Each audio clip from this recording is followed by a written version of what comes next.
Finally on 2 जनवरी 2023 को shark tank India season 2 की शुरुआत हो चुकी है और इस बार का सीजन हमारे पिछले सीजन से बहुत ज्यादा डिफरेंट और बहुत ज्यादा अलग होने वाला है। हमारे फेवरेट शार्क जो कि लोगों का दोगलापन ऑन स्टेज उतारने में माहिर थे, जी हां अश्नीर ग्रोवर, उनकी जगह एक नए शार्क अमित जैन को लाया गया है जो कि कार देखो के फाउंडर भी हैं। हो जाऊंगा बॉस, ये सब दोगलापन है, मैं तेरा दोगलापन ना उतारता हूं अब।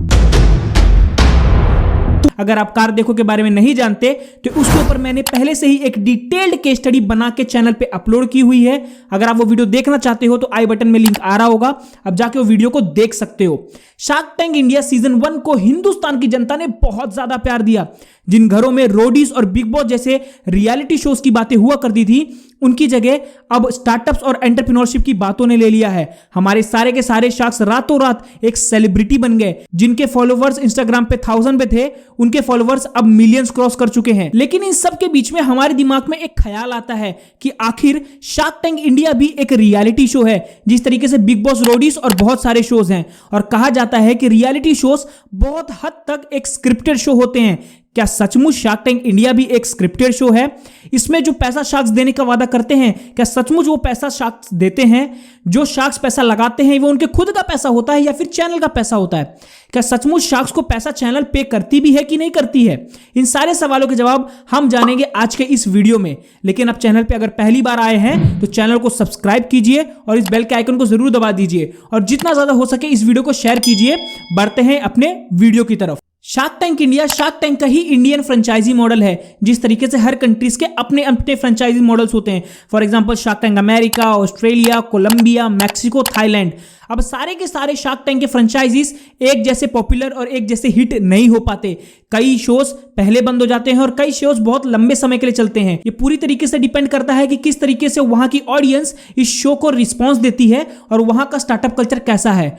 For example shark tank Australia सिर्फ 3 सीजन तक आया और वहीं पे शार्क टैंक अमेरिका का 14वां सीजन भी आने वाला है। लेकिन खुशखबरी की बात यह है कि shark tank India shark Tank America के बाद सबसे ज्यादा हिट फ्रेंचाइजी साबित हुआ है शार्क टैंक का। बेसिकली शार्क टैंक को ड्रैगन डेन नाम के शो से लिया गया था और धीरे धीरे करके इसे डिफरेंट कंट्रीज में एक्सपांड किया गया और ये धीरे धीरे करके हिट भी होने लगा, जिसकी वजह से इसे और भी कंट्रीज ने अपने अपने फ्रेंचाइजीज में लॉन्च करना चालू किया। तो शार्क टैंक से रिलेटेड सबसे बड़ा सवाल जो हमारे दिमाग में आता है कि शार्क टैंक एक स्क्रिप्टेड शो है या सचमुच उधर जो भी चीज दिखाई जाती है वो रियल होती है? उस चीज को समझने के लिए आपको 2 चीजें समझनी पड़ेंगी। सबसे पहला कि शार्क्स को किस तरीके से सिलेक्ट किया जाता है और सेकंड कि कंटेस्टेंट्स को किस तरीके से सिलेक्ट किया जाता है। अगर आप शार्क्स की बात करेंगे तो शार्क्स को स्काउटिंग मेथड से सिलेक्ट किया जाता है। अब स्काउटिंग मेथड क्या होता है? स्काउटिंग मेथड में होता क्या है कि उस पर्टिकुलर कंट्री के सबसे ज्यादा जो फेमस एंटरप्रेन्योर्स, बिजनेसमैन और इन्वेस्टर्स होते हैं उनकी लिस्ट बनती है और फिर उनमें से according to their behaviour, according to their personality, according to their achievements उन्हें सिलेक्ट किया जाता है एज अ शार्क। पिछले साल सीजन 1 में 300 लोगों की लिस्ट बनी थी, उनमें से हमें 8 शार्क्स फाइनली देखने को मिले और इनको अपने अपने पर्सनैलिटी और अपने अपने अचीवमेंट और ऑरा की वजह से सिलेक्ट किया गया था। अब जानते हैं कि इनके कंटेस्टेंट का सिलेक्शन किस तरीके से होता है। तो इसके लिए आपको शार्क टैंक के वेबसाइट पे जाके अपने स्टार्टअप से रिलेटेड सारे के सारे डिटेल्स फिल करने होते हैं। इसके बाद आपको शॉर्टलिस्ट किया जाता है और आपको इंटरव्यू राउंड के लिए बुलाया जाता है। बेसिकली यहाँ पे 4 से 5 राउंड ऑफ इंटरव्यूज होते हैं। अगर आप वो सारी चीजों को क्लियर करते हैं तो आपको टीवी पे आने का मौका मिलेगा, एक लाइव पिच करने का मौका मिलेगा शार्क्स के सामने। लेकिन पिच करने के बावजूद इसमें कोई 100% गारंटी नहीं है कि आपकी पिच को टीवी पे ब्रॉडकास्ट किया जाएगा कि नहीं किया जाएगा। सिर्फ कुछ ही पिचेस को ब्रॉडकास्ट किया जाता है जिसमें कुछ मिर्च मसाला हो, ताकि उस शो की टीआरपी बनी रहे और लोग उस शो को पसंद करते रहें। तो इसी को समझ के आपको आपके पहले सवाल का जवाब मिल गया होगा कि शो स्क्रिप्टेड है या फिर रियल है। बेसिकली ये दोनों है। आप इसको स्क्रिप्टेड भी कह सकते हो और रियल भी कह सकते हो। ऐसा क्यों?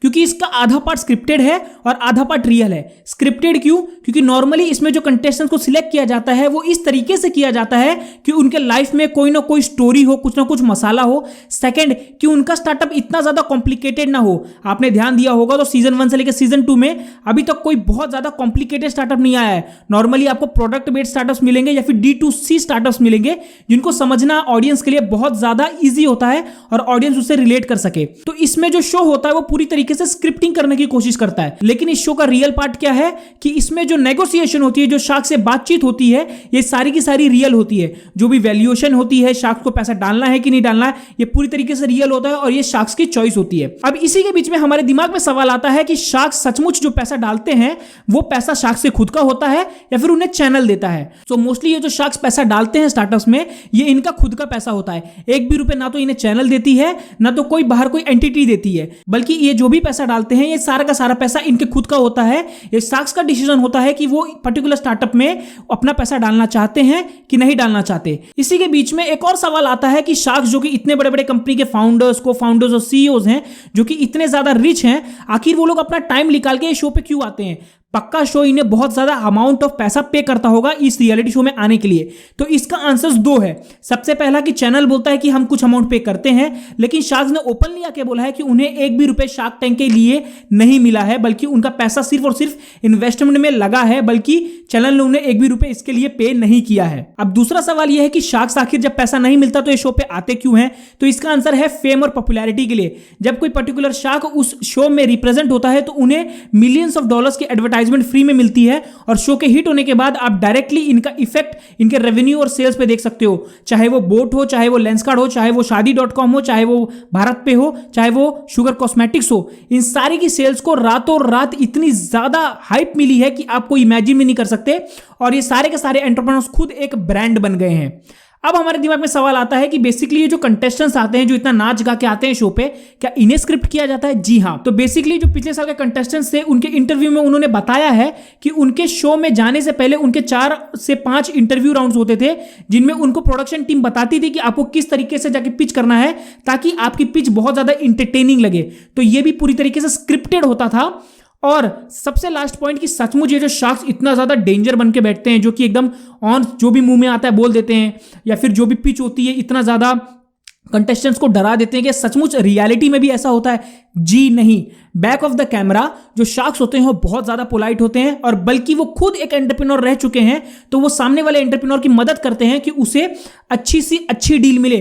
कोई भी शार्क रियल लाइफ में एरोगेंट नहीं होता। मैं इन्वेस्टमेंट्स के लिए शार्क्स के सामने पिच कर चुका हूं। बेसिकली शार्क्स के सामने पिच नहीं किया है, लेकिन बहुत सारे इन्वेस्टर्स के सामने पिच किया है, जहां मुझे पता है कि स्टार्टअप वर्ल्ड एक ऐसा वर्ल्ड है जहां पे हर एक एंटरप्रेन्योर कभी ना कभी, अगर वो एंटरप्रेन्योर रह चुका है, तो वो आपकी इज्जत करेगा, चाहे आप कितने भी छोटे स्टेज पे हो, और आपकी वो पूरी हेल्प करने की कोशिश करेगा। So finally we have come to the end of the video. अगर आप अभी तक वीडियो पे बने हुए हैं तो basically you deserve a thumbs up. तो आप अगर चाहते हैं कि मैं आपको रिप्लाई करूं तो नीचे कमेंट कर दो, मैं आपको 100% रिप्लाई करूंगा।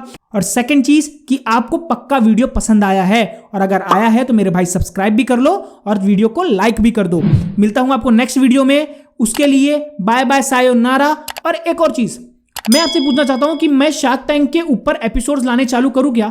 अगर आपका आंसर यस है तो नीचे मुझे कमेंट कर दो, तो मैं हर एक एपिसोड के लिए जो पिचेस हो रही हैं उनके बारे में आपको बताऊंगा कि उनके साथ क्या गलत हुआ, क्यों उनकी वैल्यूएशन कम दी गई, क्यों उन्हें इन्वेस्टमेंट नहीं मिली या फिर क्यों उन्हें मिली। ये सारी चीजें हम लोग एनालाइज करेंगे हर एक एपिसोड का। अगर आप एक वैसा सीरीज चाहते हो तो नीचे कमेंट करो, मैं मिलता हूं आपको उन सीरीज पे। ठीक है, bye bye, see you, sayonara.